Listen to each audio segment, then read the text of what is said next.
نعوذ بالله من شرور أنفسنا ومن سيئات أعمالنا من يهده الله فلا مضل له ومن يضلل فلا هادي له وأشهد أن لا إله إلا الله وحده لا شريك له وأشهد أن محمدًا عبده ورسوله يا أيها الذين آمنوا اتقوا الله حق تقاته ولا تموتن إلا وأنتم مسلمون يا أيها الناس اتقوا ربكم الذي خلقكم من نفس واحدة وخلق منها زوجها وبث منهما رجالا كثيرا ونساء واتقوا الله الذي تساءلون به والأرحام إن الله كان عليكم رقيبا يا أيها الذين آمنوا اتقوا الله وقولوا قولا سديدا يصلح لكم أعمالكم ويغفر لكم ذنوبكم ومن يطع الله ورسوله فقد فاز فوزا عظيما أما بعد فإن خير الحديث كتاب الله وخير الهدي هدي محمد صلى الله عليه وسلم وشر الأمور محدثاتها وكل محدثة بدعة وكل بدعة ضلالة وكل ضلالة في النار أعوذ بالله السميع العليم من الشيطان الرجيم من همزه ونفخه ونفثه بسم الله الرحمن الرحيم قد أفلح المؤمنون الذين هم في صلاتهم خاشعون۔ حاضرین جمعہ، پردہ نشین خواتین اسلام، خطبہ مسنونہ کے بعد سورہ مومنون کی ابتدائی آیتیں آپ کے روبرو تلاوت کی گئی۔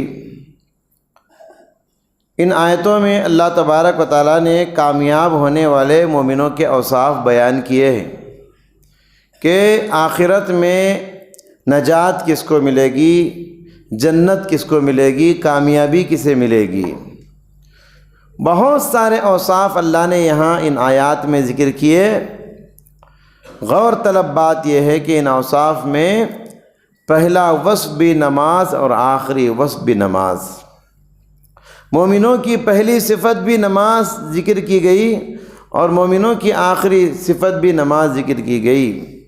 قد افلح المؤمنون، یقیناً وہ مومن کامیاب ہو گئے، الذین هم فی صلاتهم خاشعون، جو نمازوں کو خشوع خضوع کے ساتھ ادا کرتے ہیں۔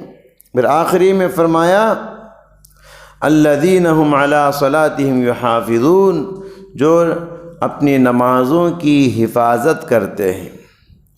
محترم حضرات، ان آیات کی روشنی میں میں آپ کو بتانا چاہوں گا کہ اسلام میں نماز کی اہمیت کیا ہے۔ ہم سب جانتے ہیں زندگی کا مقصد بندگی ہے۔ زندگی کی اصل خواہش کیا ہے؟ زندگی کو بنانے کا مقصد کیا ہے؟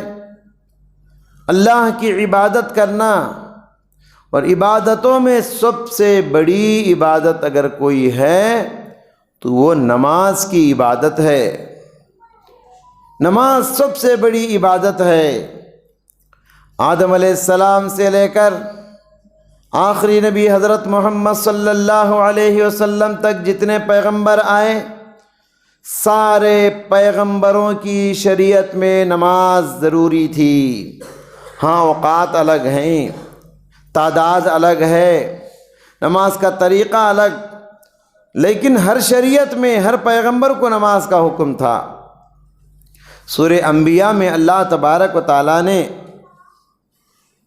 فرمایا کہ وَجَعَلْنَاهُمْ أَئِمَّةً يَهْدُونَ بِأَمْرِنَا وَأَوْحَيْنَا إِلَيْهِمْ فِعْلَ الْخَيْرَاتِ وَتَرْكَ الْمُنْكَرَاتِ وَإِقَامَ الصَّلَاةِ وَإِيتَاءَ الزَّكَاةِ، ہم نے ان پیغمبروں کی طرف وحی کی کہ تم بھلے کام کرو، نماز کی پابندی کرو، زکوٰۃ ادا کرو۔ تو جتنے پیغمبر تھے اللہ نے سارے پیغمبروں کو نماز پڑھنے کی تعلیم دی۔ قرآن کریم مختلف پیغمبروں کے گوشوں کا ذکر کرتے ہوئے خاص کر نماز کا ذکر کرتا ہے۔ حضرت ابراہیم علیہ السلام کی دعا کو قرآن نے ذکر کیا، رب اجعلنی مقیم الصلاۃ ومن ذریتی، پروردگارا مجھے بھی نمازی بنا دے، میری اولاد کو بھی نمازی بنا دے۔ اور حضرت ابراہیم علیہ السلام کعبۃ اللہ کی تعمیر کرتے ہوئے اللہ سے دعا کرتے تھے، ربنا لیقیم الصلاۃ، یہ کعبۃ اللہ پروردگار میں اس لیے بنا رہا ہوں تاکہ یہاں آ کر لوگ نماز ادا کریں۔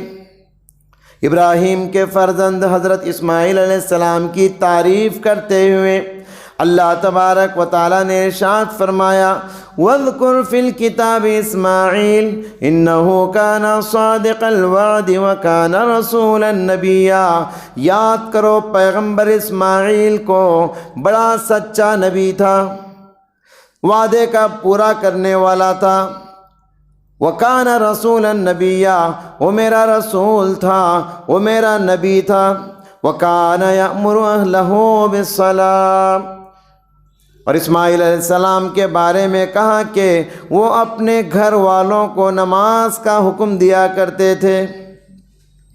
اور اللہ تبارک و تعالیٰ نے موسیٰ علیہ السلام کو طور نامی پہاڑ پر جو تعلیمات دی اس میں سے خاص کر نماز کی تعلیم دیتے ہوئے اللہ نے فرمایا، وَأَقِمِ الصَّلَاةَ لِذِكْرِي، میرے پیغمبر موسیٰ میری یاد کے لیے نماز کی پابندی کیا کرو۔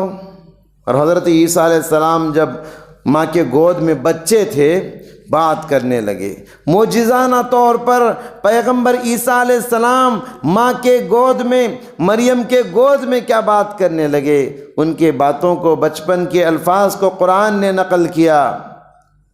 حضرت عیسیٰ علیہ السلام کہتے ہیں، قال انی عبد اللہ آتانی الکتاب وجعلنی نبیا وجعلنی مبارکا اینما کنت فاوصانی بالصلاۃ، کہتے ہیں کہ میں اللہ کا بندہ ہوں، اللہ مجھے کتاب دیا، اور خاص کر کہا وَأَوْصَانِي بِالصَّلَاةِ، اللہ تعالیٰ نے مجھے نماز پڑھنے کی وصیت کی۔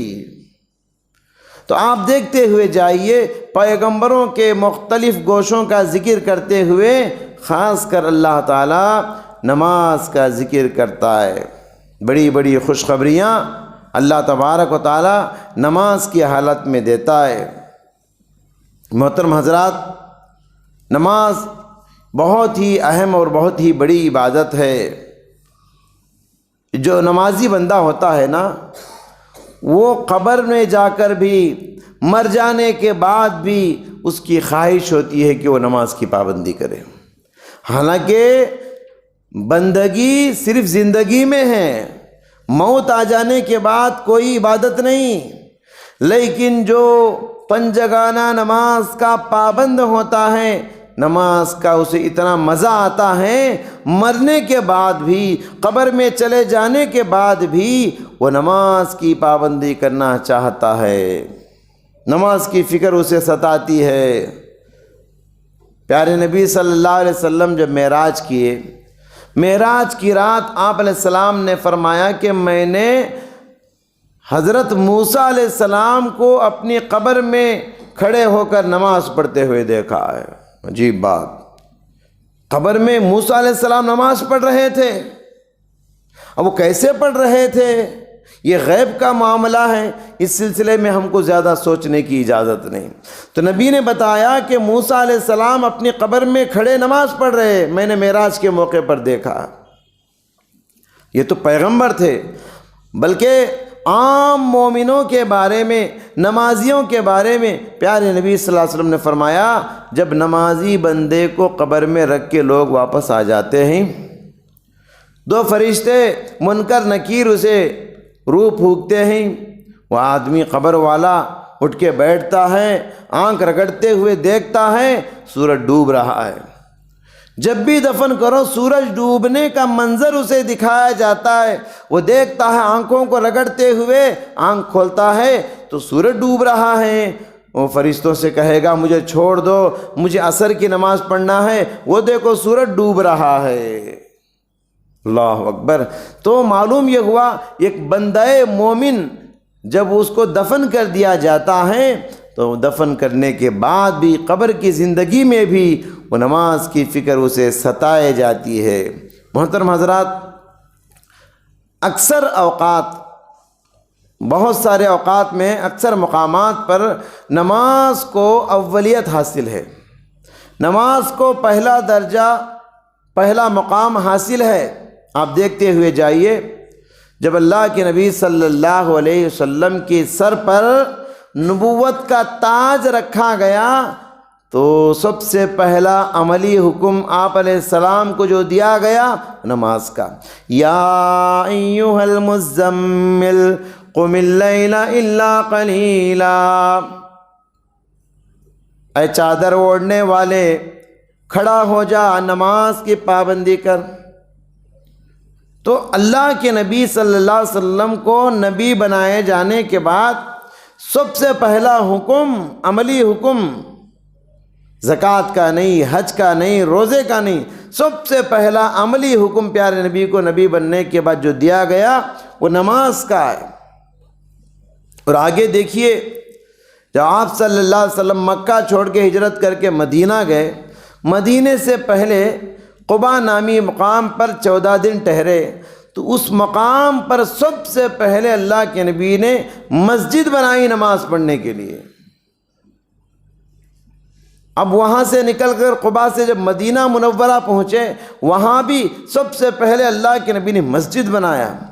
اللہ کے نبی چاہتے تو کوئی بڑا ہاسپٹل بنا سکتے تھے، کوئی بڑا اسکول بنا سکتے، مدرسہ بنا سکتے تھے، اپنا مکان بنا سکتے تھے۔ اللہ کے نبی ہجرت کرنے کے بعد بھی قباء میں ہو، مدینہ میں ہو، سب سے پہلے جو ضرورت محسوس کیا وہ نماز، مسجد کو بنایا اللہ کے نبی نے، یہ بتانے کے لیے کہ لوگوں، زندگی میں سب سے پہلا مقام نماز کو حاصل ہے۔ اور اسی طریقے سے جب انسان کی شادی ہوتی ہے، نکاح ہوتا ہے، نکاح کے وقت دلہا اور دلہن کی ایک نئی زندگی شروع ہو رہی ہے۔ نئی زندگی کا آغاز پیارے نبی صلی اللہ علیہ وسلم نے فرمایا 2 رکعت نماز پڑھ کے نئی زندگی کا آغاز کرے۔ دلہا دلہن باوضو ہو کے جائیں اور 2 رکعت نماز پڑھ کے نئی زندگی کی شروعات کرے۔ جب بچہ پیدا ہوتا ہے، 7 سال کی عمر کو پہنچتا ہے، تو کیا حکم دیا گیا؟ مروا اولادکم بالصلاۃ وهم ابناء 7 سنین۔ بچہ جب 7 سال کی عمر کو پہنچ جائے اسے نماز کا حکم دیا کرو۔ وَاضْرِبُوهُمْ عَلَيْهَا وَهُمْ أَبْنَاءُ 10 سنین۔ بچہ جب 10 سال کو پہنچ جاتا ہے، کہنے کے باوجود نماز کی پابندی نہیں کرتا تو مارنے کا حکم ہے، بچے کو مارو۔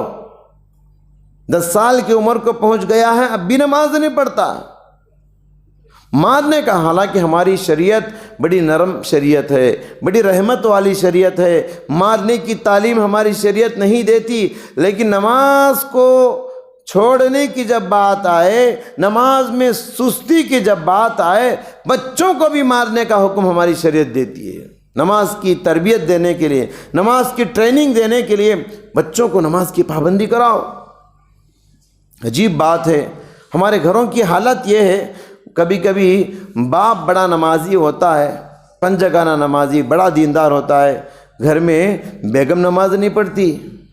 کبھی الٹا ہوتا ہے، بیگم بڑی نمازی ہوتی ہے، شوہر نماز نہیں پڑھتا۔ میاں بیوی نماز پڑھتے ہیں، ماں باپ دونوں نماز پڑھتے ہیں، اولاد نماز نہیں پڑھتے۔ یاد رکھیے جس گھر میں 10 سال کا بچہ ہو اور وہ نماز نہیں پڑھتا، وہ گھر منحوس بن جاتا ہے، وہ گھر بے برکت بن جاتا ہے۔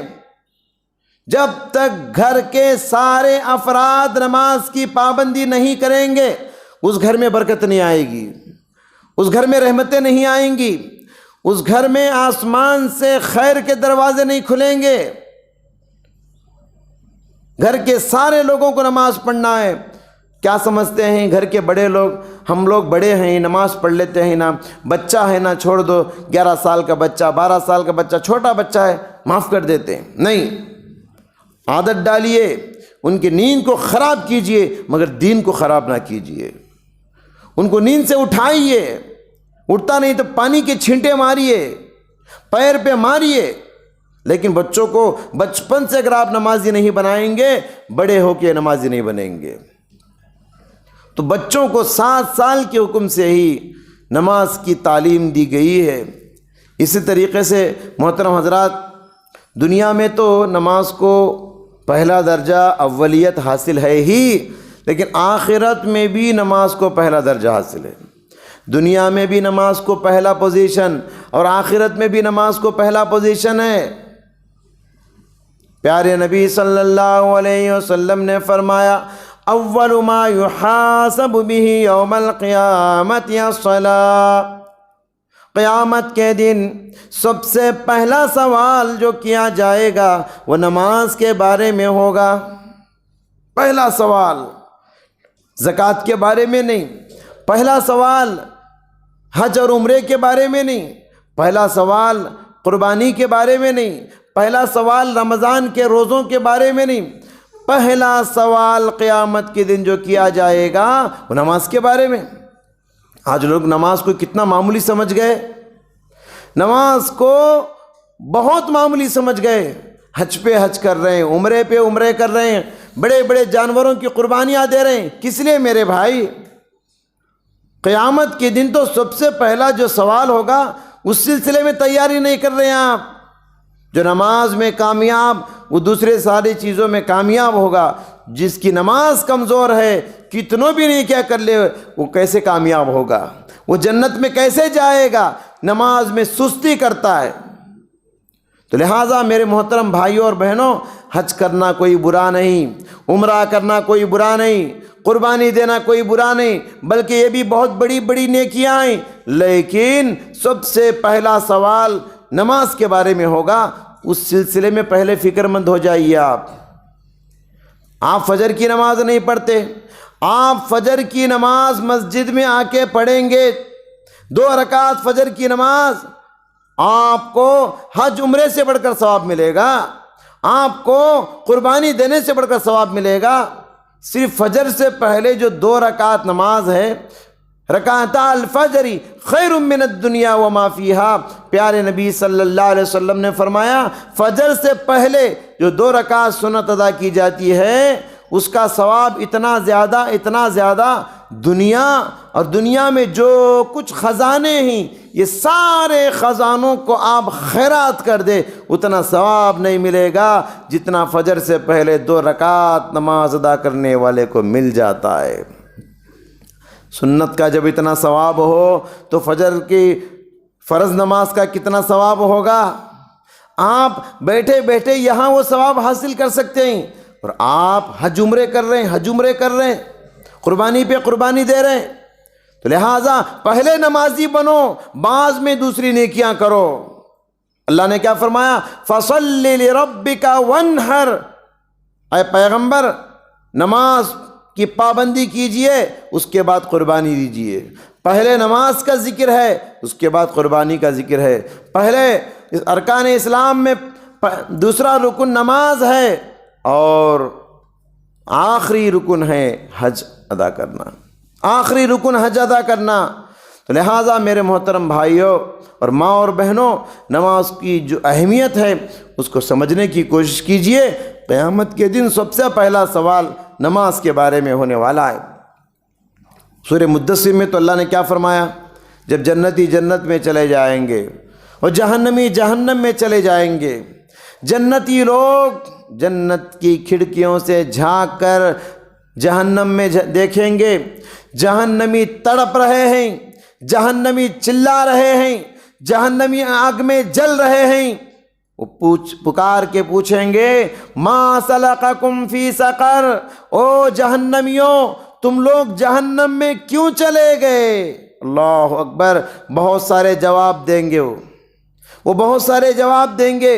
اس میں سے پہلا جواب کیا ہوگا؟ ما سلککم فی سقر، تم لوگ جہنم میں کیوں چلے گئے؟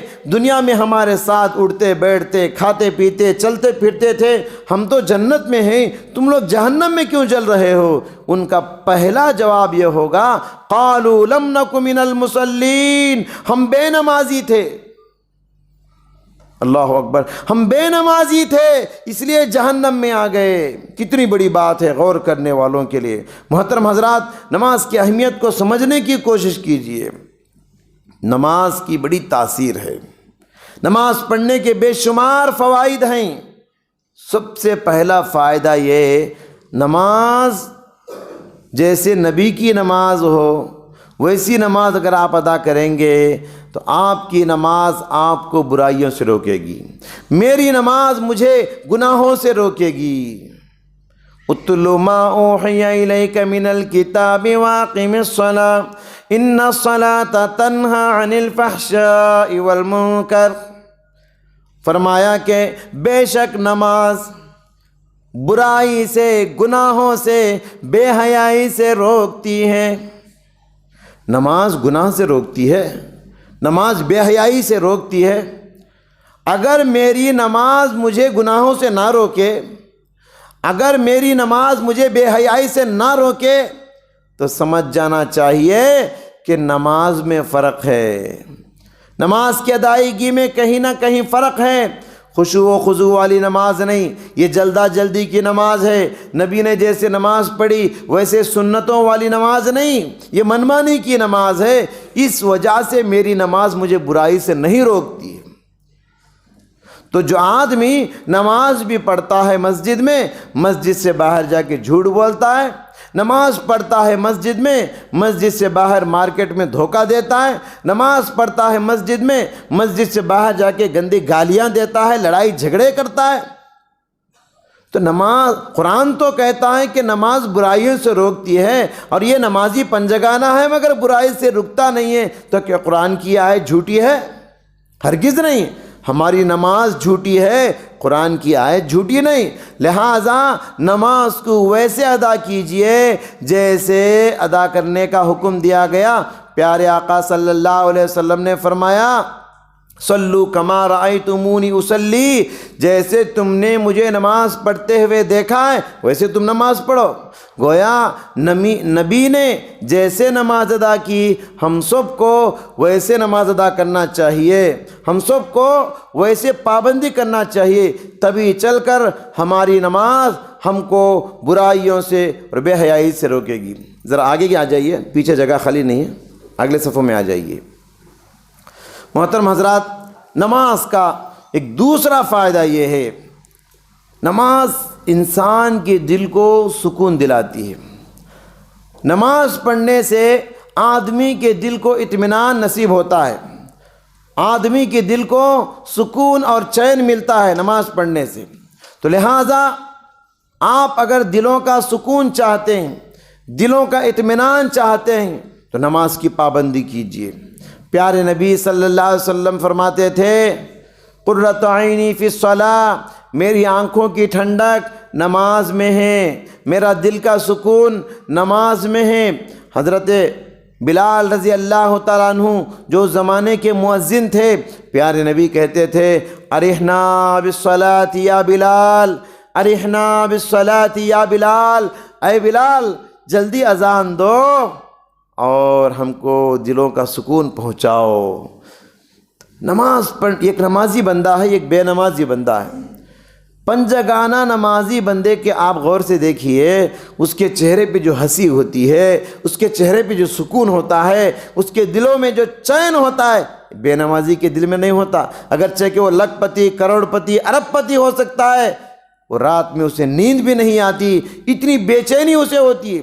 ایک نمازی بندہ اگرچہ کہ وہ غریب ہوتا ہے، غربت میں رہ کر، چھوٹے مکان میں رہ کر جتنا سکون ایک نمازی کے گھر میں ہوتا ہے، ایک نمازی کے دل میں ہوتا ہے، وہ بے نمازی جو بڑے بڑے بنگلوں میں رہتا ہے اس کے پاس وہ سکون نہیں رہتا۔ یاد رکھ لیجئے، نماز انسان کو سکون عطا کرتی ہے، دلوں کا اطمینان انسان کو نماز عطا کرتی ہے۔ الا بذکر اللہ تطمئن القلوب، لوگو سکون و چین کو تم کہاں تلاش کر رہے ہو؟ آؤ ادھر، اللہ کے ذکر میں سکون ہے، نماز میں سکون ہے۔ محترم حضرات، نماز کے اس طرح کے بے شمار فائدے، اور ایک فائدہ میں آپ کو بتاؤں، نماز انسان کو بے حیائی سے روکتی ہے، بے حیائی سے انسان کو روکتی ہے۔ قرآن کہتا ہے پیغمبروں کے بعد کچھ ایسے لوگ آ گئے، فَخَلَفَ مِن بَعْدِهِمْ خَلْفٌ أَضَاعُوا الصَّلَاةَ وَاتَّبَعُوا الشَّهَوَاتَ فَسَوْفَ يَلْقَوْنَ غَيًّا۔ پیغمبروں کے بعد دنیا میں کچھ ایسے لوگ آئے جنہوں نے نماز کو ضائع کر دیا، نماز کو چھوڑ دیا۔ وَاتَّبَعُوا الشَّهَوَاتَ، نماز کو چھوڑنے کا نتیجہ کیا ہوا؟ نفسانی خواہشات میں ملوث ہو گئے، بے حیائی کے کام کرنے لگے۔ تو معلوم یہ ہوا نماز، جو نمازی بندہ ہوتا ہے وہ نفسانی خواہشات کو اپنے کنٹرول میں رکھتا ہے، جو بے نمازی ہوتا ہے اپنی نفسانی خواہشات کو بے لگام چھوڑ دیتا ہے اور من مانی کی زندگی گزارتا ہے۔ محترم حضرات، نماز، جمعہ کی نماز ہم ادا کرنے کے لیے آئے ہیں۔ قرآن کیا کہتا ہے؟ اذا نودی للصلاة من یوم الجمعة فاسعوا الى ذکر اللہ وذروا البیع، جب اذان دے دی جائے اب آپ کے لیے تجارت کرنے کی اجازت نہیں۔ وابتغوا من فضل اللہ، اذا نودی للصلاة من یوم الجمعة، نماز جمعہ کے لیے اذان دے دی جائے، فاسعوا الى ذکر اللہ، آؤ نماز کی طرف، آؤ اللہ کے ذکر کی طرف دوڑتے ہوئے آ جاؤ۔ وذروا البیع، اور کاروبار کو چھوڑ دو، تجارت کو چھوڑ دو، بزنس کو چھوڑ دو۔ ذالکم خیر لکم ان کنتم تعلمون، یہی تمہارے لیے بہتر ہے۔ کیا بہتر ہے؟ نماز کو آ جانا اور تجارت کو چھوڑ دینا، یہ تمہاری آخرت کے لیے بھلا ہے، دنیا کے لیے بھی بھلا ہے۔ فَإِذَا قُضِيَتِ الصَّلَاةُ، جیسے ہی نماز ختم ہو جائے، سنت ادا کرنے، نفل ادا کرنے کے بعد، فَانْتَشِرُوا فِي الْأَرْضِ، پھر نکل جاؤ، اللہ کے روزی کو تلاش کرو، اللہ کے فضل کو تلاش کرو۔ تو محترم حضرات، جمعہ کے دن بہت سارے لوگوں سے یہ سستی ہوتی ہے، بڑے دیر سے نماز کو آتے ہیں۔ جمعہ کی نماز سارے نمازوں میں بڑی اہمیت والی نماز ہے، ہفتہ واری عید کی نماز سمجھیے۔ اس عید کی نماز بہت سارے لوگ پنجگانہ نماز تو ادا نہیں کرتے، جمعہ میں ایک دن نماز کو آتے ہیں، اور اس نماز میں بھی اتنی سستی ہوتی ہے خطبہ چھوٹ جاتا ہے۔ یاد رکھیے، یہ جمعے کا جو خطبہ ہے یہ بھی سننا فرض ہے۔ جمعے کا خطبہ آپ کا چھوٹ گیا تو آپ کا نام دفتر میں نوٹ نہیں ہوگا، رب العالمین کے دربار میں حاضر ہی نہیں ہوگا۔ تو لہٰذا جمعہ کے دن بھی اگر ہم لوگ دیر سے آئیں، لیٹ آئیں، تو کل قیامت کے دن بڑا خسارہ اٹھانا پڑے گا۔ تو لہٰذا جمعہ کا خطبے کا جو وقت ہوتا ہے اس سے کم از کم 15-20 منٹ پہلے مسجد کو آئیے، 2 رکعت 4 رکعت ادا کیجئے، نبی پر درود بھیجتے ہوئے بیٹھیے، دعا و مناجات میں مشغول ہو جائیے۔ تو لہٰذا جمعہ کے دن جلد آنے کی عادت بنائیں، کہ جمعہ یہ ہفتہ واری عید کا دن ہے مومنوں کے لیے۔ اسی طریقے سے محترم حضرات، نماز میں جو ارکان ہیں اس میں سے اہم رکن سجدہ ہے۔ سجدہ اللہ تبارک و تعالیٰ کو بہت محبوب عبادت ہے، کیونکہ انسان پہلے تو ہاتھ باندھ کے سر جھکا کے اللہ کے سامنے اپنی کمزوری اور اپنی عاجزی اور اپنی بے مائگی کا اظہار کرتا ہے، اس کے بعد رکوع کرتا ہے، جھکتا ہے، اور اللہ کے سامنے عاجزی بتاتا ہے کہ اللہ میں تیرے سامنے جھک گیا ہوں۔ اس کے بعد اپنے ماتھے کو زمین پہ رگڑتا ہے، سجدے میں پورے بدن کو جھکا دیتا ہے اور اللہ کے سامنے بتاتا ہے اللہ خشع سمعی و بصری و مخی و عظمی و عصبی، پروردگارا میرے کان تیرے آگے جھکے ہوئے ہیں، میرا دماغ تیرے آگے جھکا ہوا ہے، میری نظریں تیرے آگے جھکی ہوئی ہیں، میری ہڈیاں، میرا انگ انگ، میرا بدن کا ایک ایک حصہ تیرے سامنے جھکا ہوا ہے۔ اللہ کے سامنے یہ عاجزی پیش کرتا ہے۔ تو نماز میں سب سے اہم رکن جو ہے وہ سجدہ ہے۔ اللہ کو یہ عبادت سجدے کی عبادت اللہ کو اتنا پسند ہے، قیامت کے دن بھی اللہ تعالیٰ چاہے گا کہ میرے بندے ایک اور بار میرے سامنے ڈائریکٹ مجھے سجدہ کرے۔ دنیا میں تو میرے آگے سجدہ کرتے تھے یہ سوچ کر کے میرے سامنے اللہ ہے، اللہ کے سامنے جھکتے تھے، لیکن اللہ کی خواہش ہوگی، قیامت کا میدان ہوگا، سارے انسان ایک ہی میدان میں ہوں گے، پروردگار کھڑا ہوگا، اللہ تبارک و تعالی چاہے گا کہ بندے میرے سامنے ایک مرتبہ ڈائریکٹ سجدہ کرے۔ قرآن کہتا ہے یوم یکشف عن ساق ویدعون الی السجود فلا یستطیعون، اللہ تبارک و تعالی لوگوں کو سجدے کی دعوت دے گا۔ جو دنیا میں پنجگانہ نمازی رہے وہ آرام سے اللہ کے سامنے سجدے میں گر جائیں گے، اور جو دنیا میں بے نمازی رہے، منمانی کی نماز پڑھتے رہے، مرضی کی نماز پڑھتے رہے، وقت ملا تو ادا کیے، وقت نہیں ملا تو ادا کیے، ایسے لوگ سجدہ نہیں کر پائیں گے۔ جو جمعے کے نمازی ہیں، جو عید کے نمازی ہیں، ایسے لوگ سجدہ چاہ کر بھی کر نہیں پائیں گے، ان کا پیٹھ بلے کی طرح سیدھا ہو جائے گا، وہ جھکنا چاہیں گے نہیں جھکیں گے۔ فلا یستطیعون، وہ جھکنے کی طاقت نہیں رکھیں گے۔ خاشعۃ ابصارہم ترہقہم ذلہ، ان کے چہروں پر رسوائی اور بے عزتی چھا جائے گی، ذلت چھا جائے گی۔ وقد كانوا يدعون الى السجود وهم سالمون، دنیا میں بار بار ان کو بلانے والا بلاتا تھا، آؤ نماز کو، حیا علی الصلاۃ، حیا علی الفلاح، آؤ نماز کو، آؤ کامیابی کی طرف۔ کامیابی تم کہاں تلاش کر رہے ہو؟ یہاں ہے، مسجد میں ہے کامیابی، تم آؤ نماز کو۔ کتنی مرتبہ بلانے والا مؤذن، حیا علی الصلاۃ، حیا علی الفلاح، الصلاۃ خیر من النوم، نیند سے بہتر ہے نماز، نیند سے بہتر ہے نماز۔ پکار پکار کے یہ مؤذن انسان بھی بلاتا تھا، وہ مرغا بھی بانگ دے کے جگاتا تھا، مگر یہ انسان غفلت کی چادر اوڑھ کے سوتا ہی رہا، الارم بند کر کے سوتا ہی رہا۔ محترم حضرات، نماز کو چھوڑنا ہم کتنا معمولی سمجھتے ہیں، بہت معمولی سمجھتے ہیں۔ حضرت عمر فاروق رضی اللہ تعالیٰ عنہ اپنے زمانے میں جو بھی غیر مسلم ہوتے تھے ان سے ٹیکس وصول کرتے تھے، مسلمانوں پہ کوئی ٹیکس نہیں، اپنی حکومت میں غیر مسلموں سے ٹیکس وصول کرتے تھے۔ اور جو آدمی بے نمازی ہے، حضرت عمر رضی اللہ تعالیٰ عنہ ایسے مسلمان جو نماز نہیں پڑھتے ان سے بھی ٹیکس وصول کرتے تھے، اور گورنروں کو خط میں لکھتے تھے ایسے بے نمازیوں سے ٹیکس وصول کرو، اور آخری میں لکھتے تھے ما ہم بمسلمین، وہ لوگ مسلمان نہیں ہے، ٹیکس وصول کرو، کیونکہ نماز نہیں پڑھتا ہے۔ پیارے نبی نے کیا فرمایا؟ ان بین الرجل و بین الشرک والکفر ترک الصلاۃ، ایک مسلمان اور ایک کافر کے بیچ میں فرق کرنے والی چیز نماز ہے۔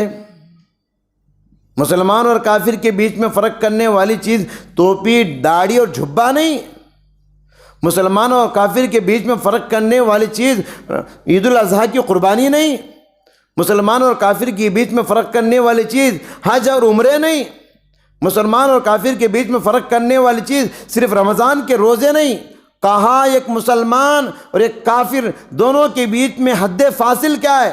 دونوں کے بیچ میں فرق کرنے والی چیز نماز ہے۔ نماز پڑھے مسلمانوں کے صف میں داخل ہو جاؤ، نماز نہیں پڑھے دنیا والے لاکھ مسلمان کہے آپ اسلام کی نظر میں مسلمان نہیں، اگرچہ کہ مسلمان کے قبرستان میں دفن کیے جاؤ۔ قرآن کیا کہتا ہے؟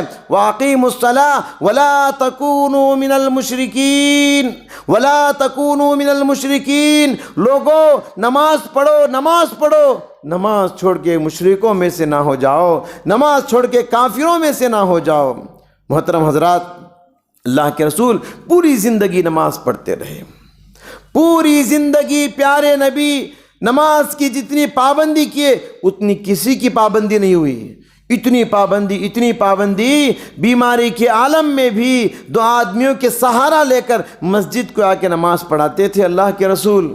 جب آنے کی طاقت نہیں تو گھر میں ہی نماز پڑھتے تھے اللہ کے رسول۔ اور جب بیمار اتنی بڑھ گئی، اللہ کے نبی کے آخری اوقات چل رہے ہیں، آخری لمحات چل رہے ہیں، آپ زبان سے کچھ بولنا چاہتے ہیں اور بولنا چاہتے ہیں مگر آواز باہر نہیں نکلتی ہے۔ صحابہ کان لگا کے سنیں پیارے نبی انتقال سے پہلے کیا بول رہے ہیں، آہستہ کچھ بول رہے ہیں۔ صحابہ کان لگا کے سنیں، پیارے نبی کی زبان پہ آخری الفاظ یہ تھے امت کے لیے آخری الفاظ یہ تھے، الصلاۃ الصلاۃ، نماز نماز۔ امت کو آخری حکم کیا دے کے جا رہے؟ نماز کی اہمیت کو بتانے کے لیے۔ نماز پڑھو بولنے کی طاقت نہیں، صرف اتنا بول رہے نماز نماز۔ محترم حضرات، نبی کی اس سنت کو، نبی کے اس حکم کو، نبی کی اس خواہش پر کتنے لوگ عمل کر رہے ہیں؟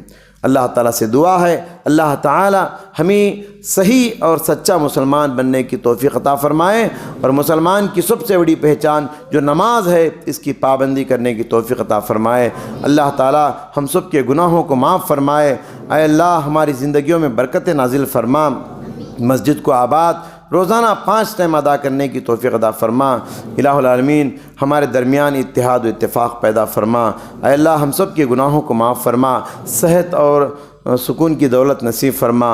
اے اللہ فلسطین کے مسلمان جو مظلوم ہیں، اے اللہ ستائے جا رہے، تڑپائے جا رہے، اے اللہ ظالموں کے ظلم سے ان کی حفاظت فرما، ان کی مدد فرما، ان کی حالت پہ رحم و کرم کا معاملہ فرما۔ اے پروردگار جو یہودی ان کو مار رہے، ان کو کچل رہے، ان پر بمباری کر رہے ہیں، اے پروردگار آسمان سے ان پر عذاب کے کوڑے برسا۔ اے اللہ آسمان سے ان کے اوپر بجلی کے کوڑے برسا۔ الہ العالمین ان کے ظلم سے ہم مسلمانوں کی حفاظت فرما، سارے اسلام کے، عالم اسلام کے لوگوں کو حفاظت فرما، امن شانتی سکون کی دولت ہم سب کو نصیب فرما۔ آمین۔ بارک اللہ لنا ولکم فی القرآن العظیم ونفعنا وإیاکم من الآیات والذکر الحکیم، انہ تعالی جواد کریم ملک بر رؤوف رحیم رب حلیم۔